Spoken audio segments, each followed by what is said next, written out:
Today on Locked On Twins, we're going to empty out the mailbag. So sit tight, buckle up, because that's coming up right now on Locked On Twins, your team every day. You are Locked On Twins, your daily Minnesota Twins podcast, part of the Locked On Podcast Network, your team every day.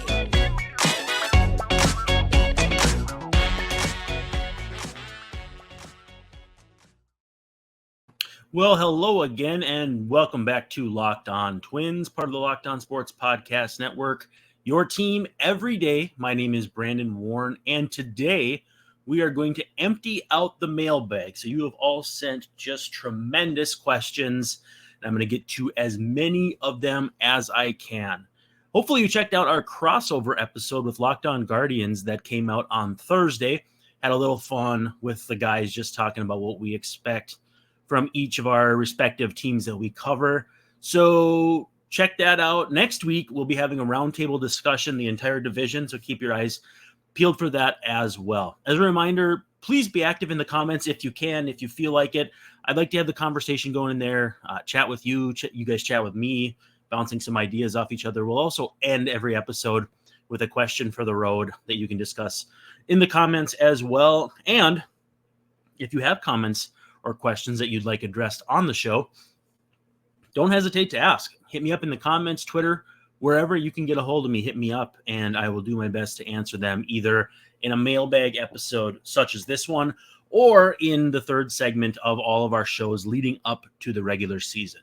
Now, before we get started, we need to talk about FanDuel. Today's episode is actually brought to you by FanDuel.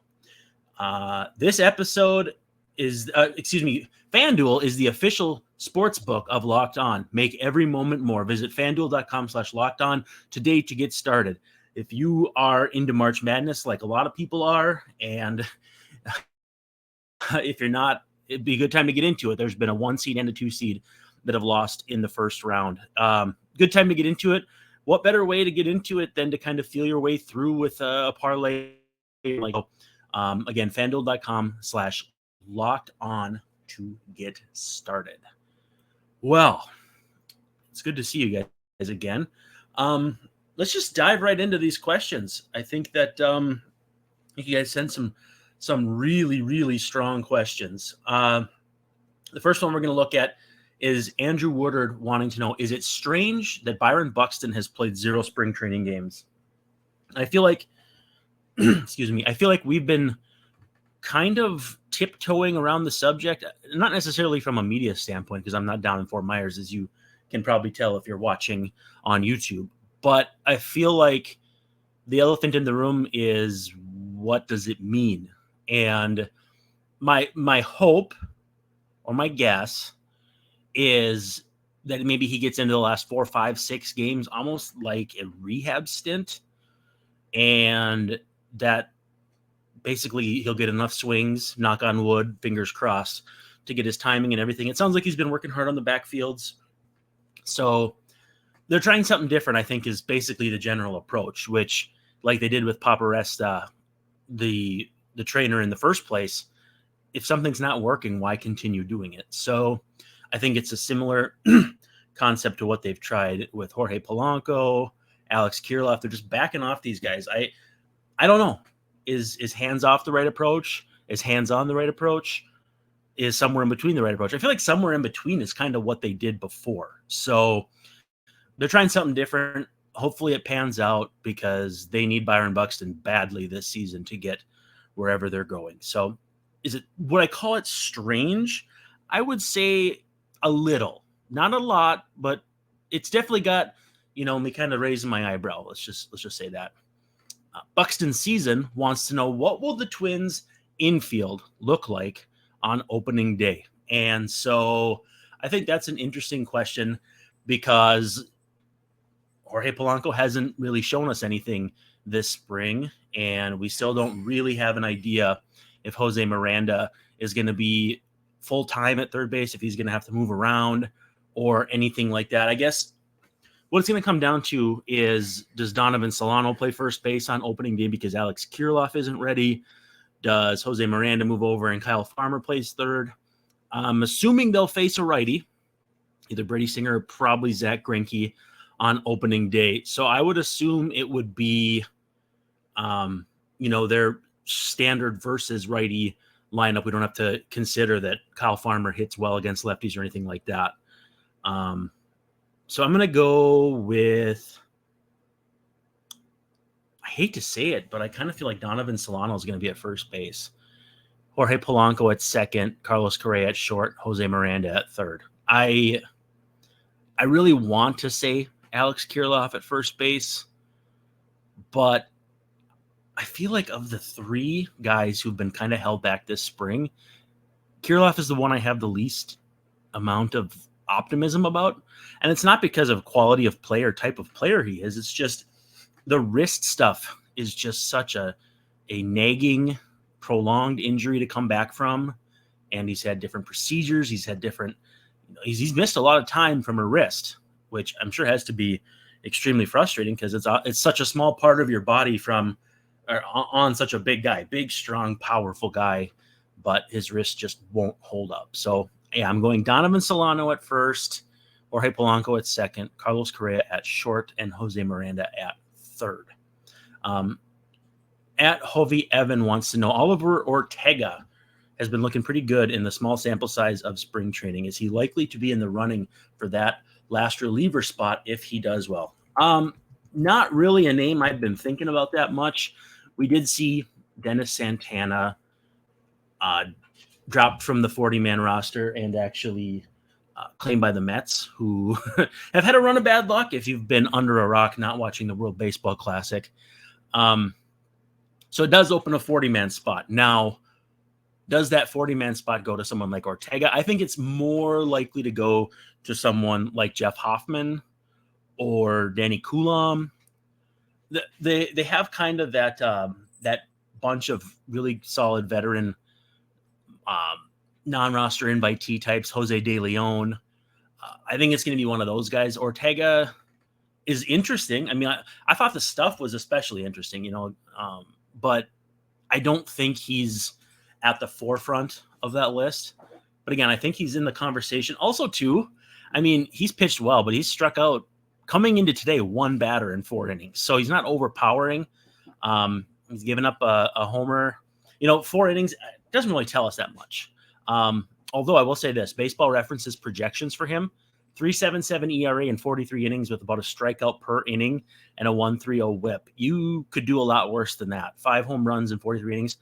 I mean, those numbers are better than what Emilio Pagan would give you. So I think Ortega's got a shot to do some good things for the Twins at some point this season. I don't think it's going to be right away. And if we saw anything last year with the Twins, they're going to roll deep into that bullpen because we saw there were times where Juan Minaya, Jarrell Cotton, Tyler Thornburg were all up throwing innings that they really had no business to throw last year. So I don't see Ortega being in that mix for the last reliever spot. But if he's solid at St. Paul, there's really no reason they won't eventually give him a look.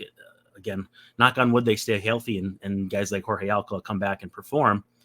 But if they don't, the Twins are fairly well insulated against that. Although I do know some of these guys have opt-outs. I know Danny Coulomb has one. I want to say it's about 9 days from now, March 26th. And then there are a few different for Jeff Hoffman. I have them in front of me. He's got multiple opt-outs, though. I kind of think it'll be Hoffman, honestly, because he was pretty good with the Reds last year until he got dinged up a little bit at the end of the season. Like, he wasn't great. Don't get me wrong. He wasn't great, but he was fairly solid. He's got some pitching acumen, pitching prospect shine still on him, if you want to call it that. I guess I probably wouldn't call it shine at this point. But to me, Jeff Hoffman probably gets that nod. Although I did see someone talk about Kenta Maeda today.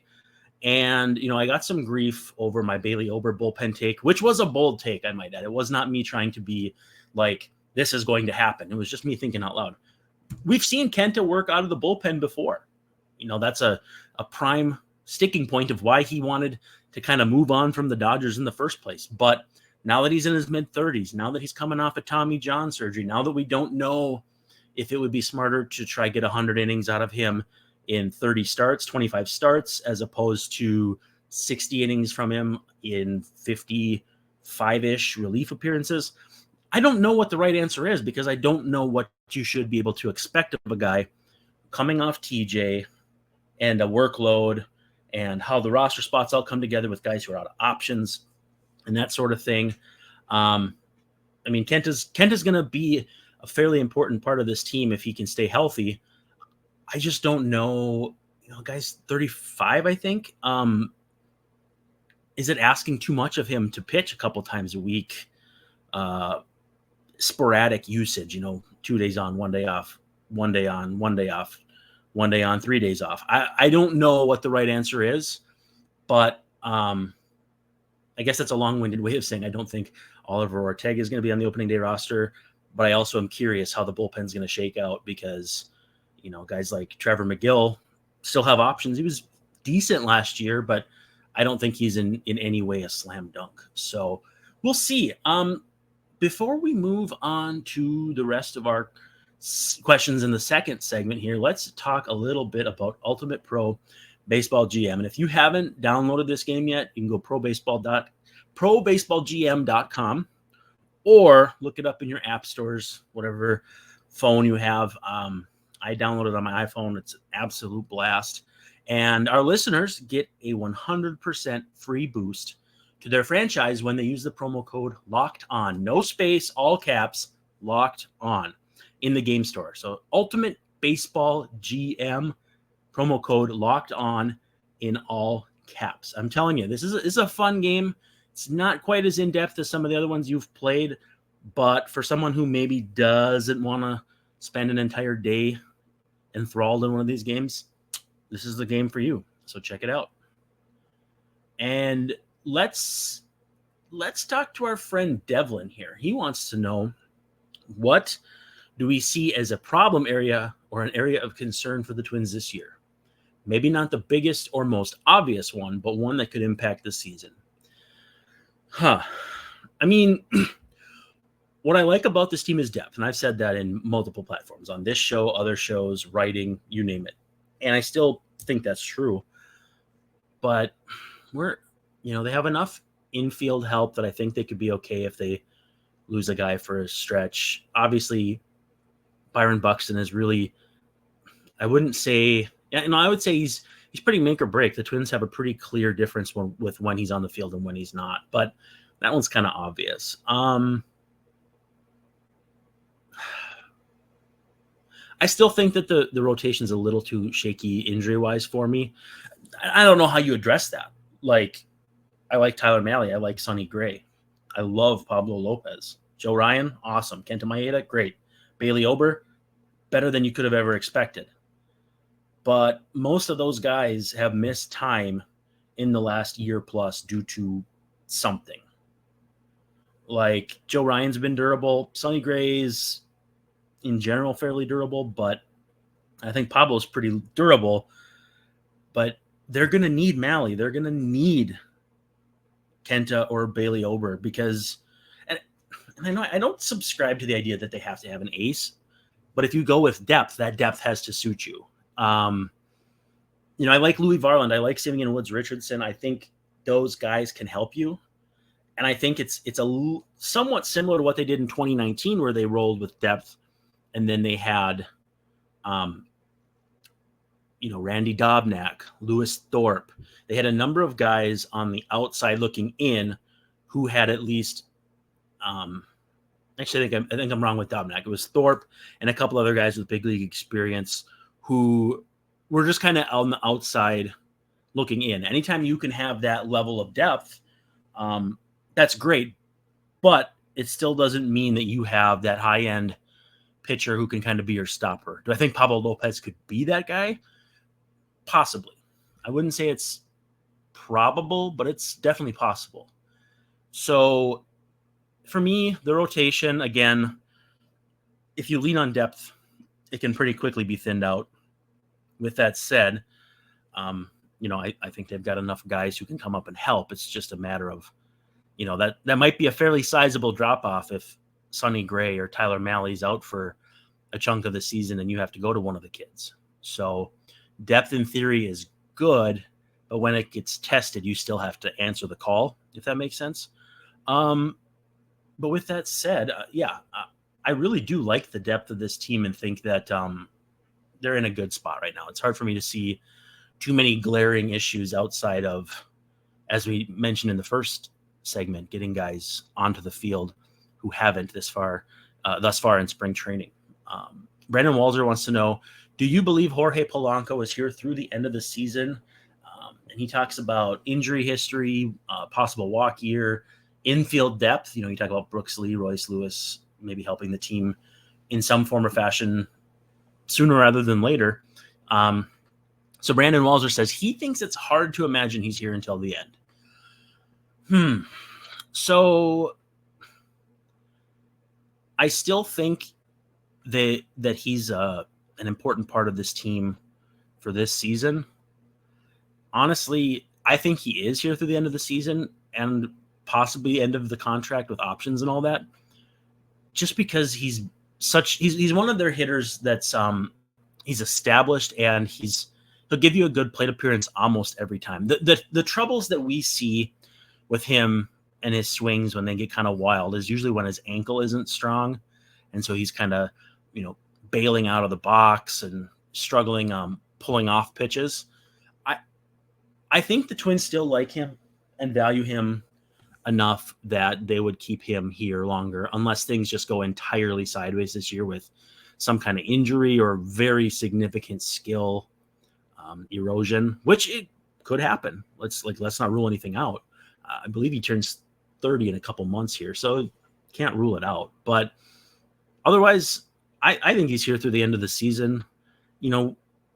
What would you trade him for? Again, and that's the difficult thing I have with any trades that people want to make is right now you don't know what the Twins' needs will be in July, if they'll have any, which I assume they will. They'll have something.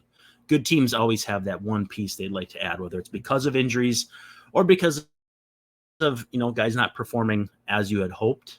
There's a lot of different reasons to go target guys in July at the deadline, but I just think Polanco, based on how good he's been for how long he's been, I think he means a fair amount to this team, that even with the infield depth that they have,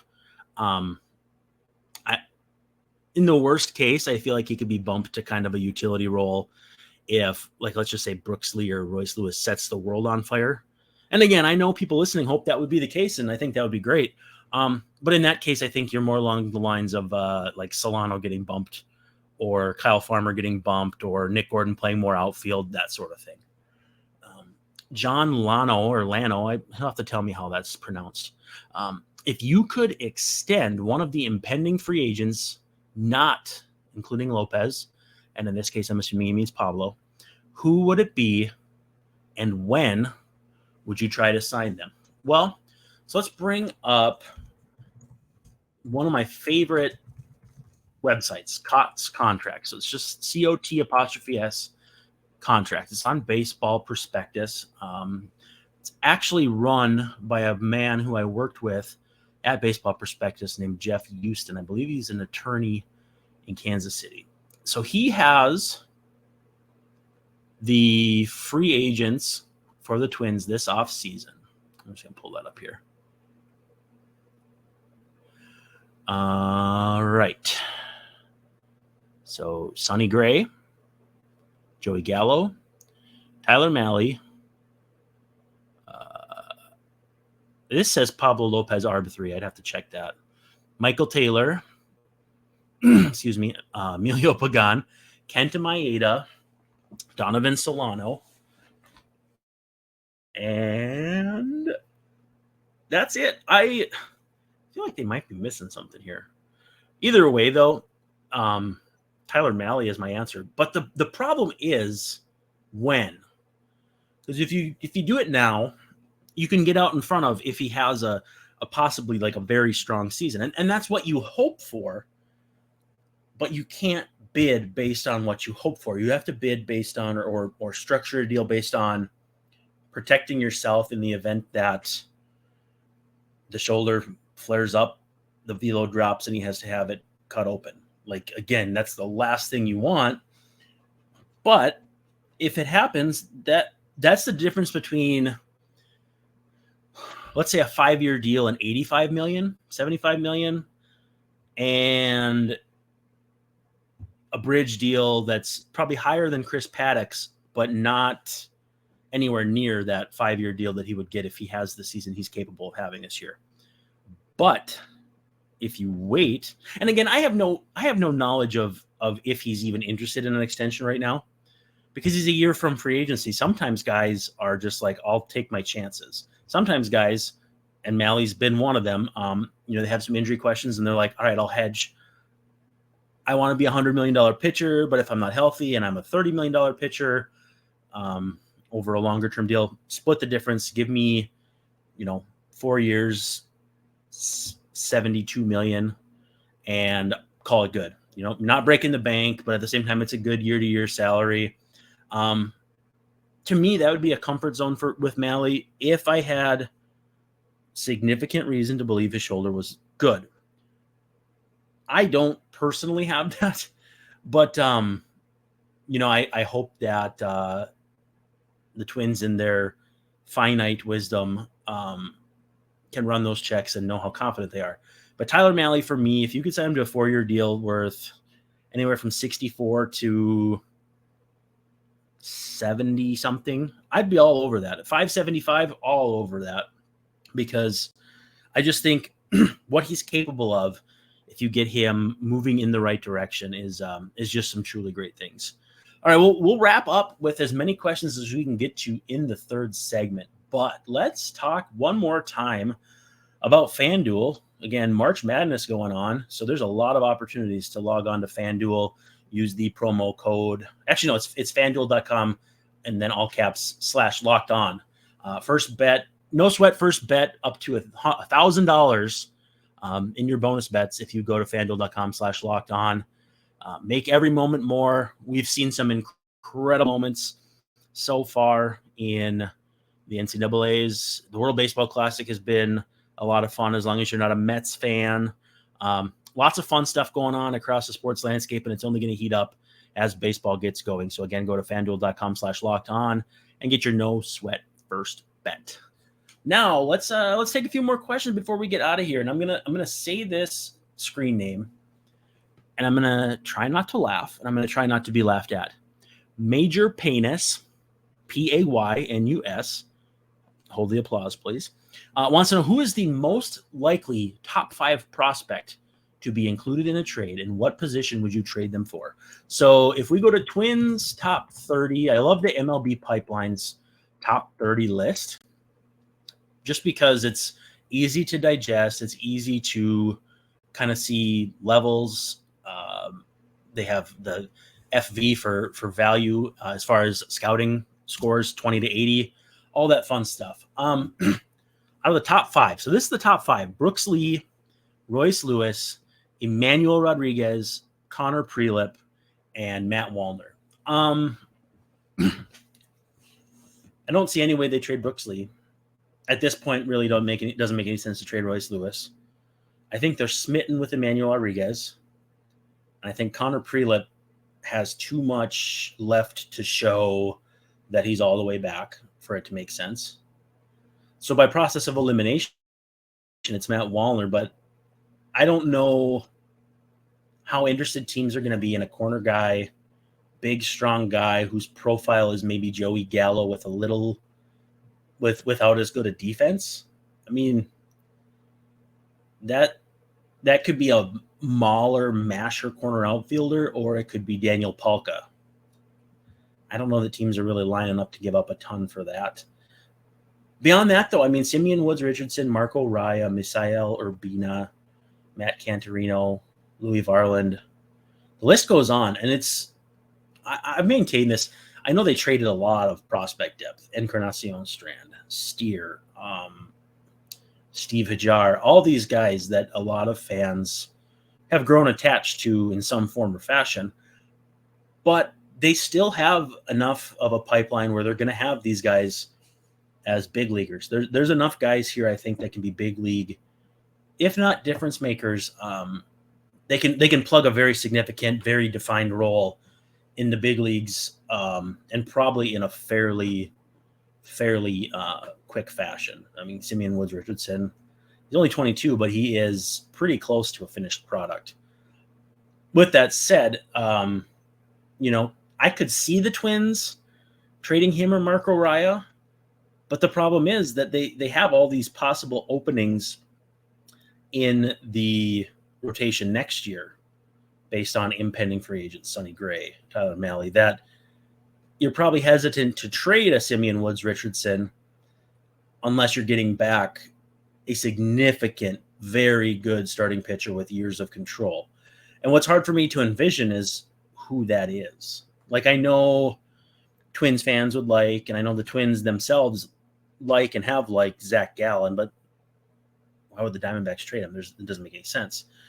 So you have to kind of envision a perfect scenario of a pretty good starting pitcher on a team that's not contending, that's willing to move them, that is worth giving up 6 years of control of Simeon Woods Richardson.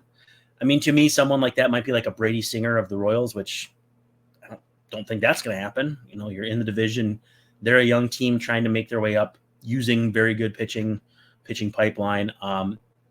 So I don't know. Again, it feels kind of like a cop-out to say I don't know. But the deadline, first of all, is so far from now. It's more than 4 months away. But right now, the needs of the Twins are just not clear to the point where I could feel confident saying, yes, they are going to need this and they're going to trade this. And with that said, who knows? There's a lot of prospects on this top 30. I mean, Edouard Julien at 15th is strange to me. Yasser Mercedes is going to move up that list, I think, very, very quickly. I know Kalai Rosario, a lot of people really like him. He's been crushing the ball at spring training as one of their guys they call across from the backfields. There's going to be some guys who pop that are going to be in that conversation as well. And so who knows?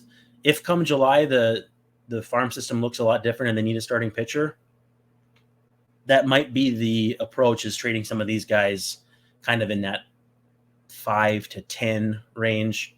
But I don't see Lee going. I don't see Lewis going. And I don't see Emmanuel Rodriguez going. So kind of hamstrung in that top 5. All right, Catcher on the Rye wants to know how long before he can fly down from Canada to watch Edouard Julien at Target Field. Similarly, Sean McGuire wants to know, when does he make his debut, at what position, and why? I think DH, which I've said this in a couple of places, but I think the secret or not so secret thing is that the Twins want Byron Buxton to DH a fair amount. But either he proves healthy, DH opens up, and Julien can fill that role for them.